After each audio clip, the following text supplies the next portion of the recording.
We are the 501st Legion Quintet.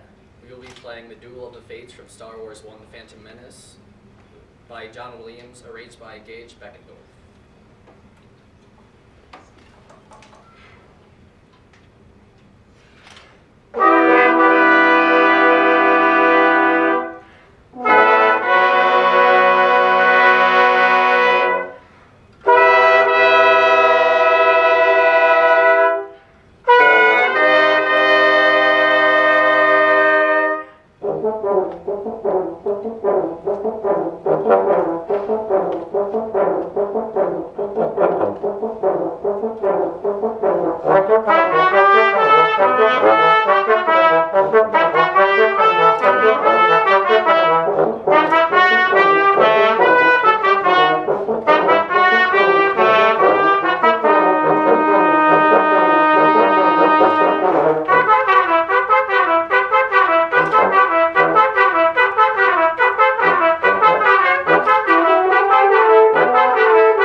it's a really challenging thing to try and recreate movie music without a huge orchestra. Yeah. Right? Because I'm sure all 5 of you have seen the movie, right? You know, it's like you're kind of like sitting at the end, you can't eat popcorn fast enough. Like but there's a thing about orchestra where you've got masses and you've got so many different instruments, and when you boil it down to 5, and you know, like trumpet, you guys are playing all the string parts, and you know, you're taking all the rhythmic stuff in bass and putting it in trombone, which is, I mean, you have like really the hardest job in this whole thing. So well done for that, because you never get a break, right? It's a you know, give me an oxygen tank.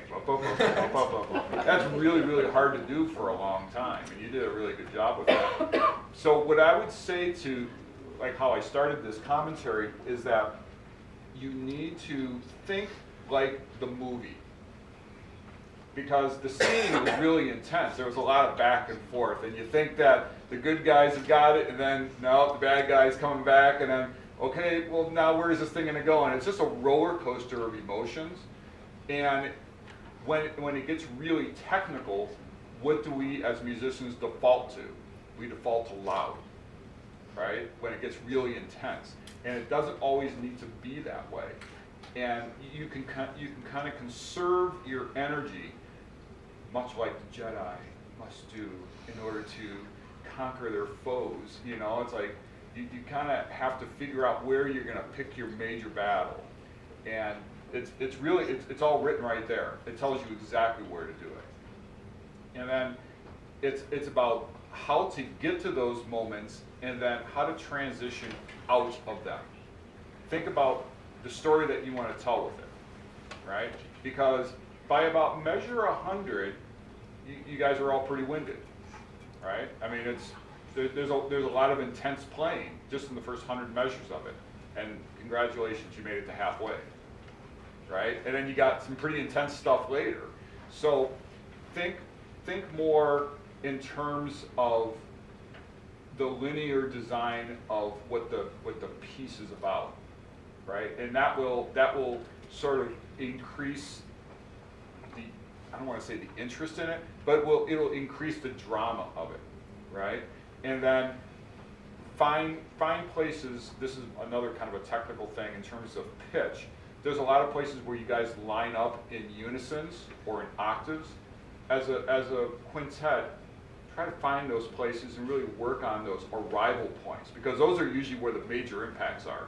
Really work with center of pitch. When you have a lot of repeated figures, and then, you know, that's sort of the ostinato that sort of prevails through this whole thing. You have to agree as an ensemble how you're going to interpret that, you know, because if it sounds different every time somebody new plays it, then we don't really know, like, how is it really supposed to go. So that's kind of the cool thing about chamber music. You can have those good conversations. You know, you can find the things in it that are common to all of you, and then come to a decision. How do we want to do it? Bum bum bum bum. Like, how are we going to interpret that? Which note's accented? What's the length on the 8th note? And those are good conversations to have, right?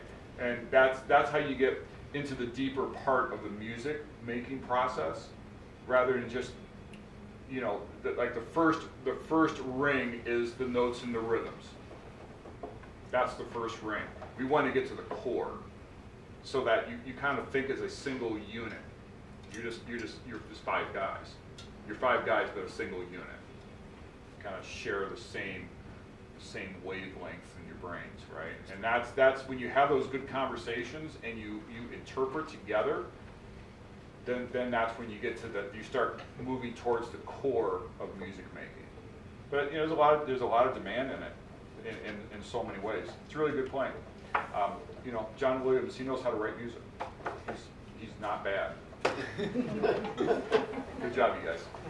Thank you.